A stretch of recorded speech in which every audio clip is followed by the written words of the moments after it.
Hello guys! Ako po ay magluluto ngayon ng aking ulam. Magigisa po tayo ng bean sprout. Ayan. Tsaka magluluto tayo ng tortang talong. Ayan, dahil mag-isa nga lang ako. Kain tayo ng Filipino food. Let's cook!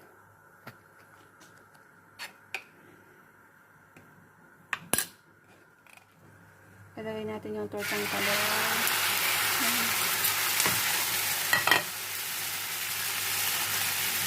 Okay.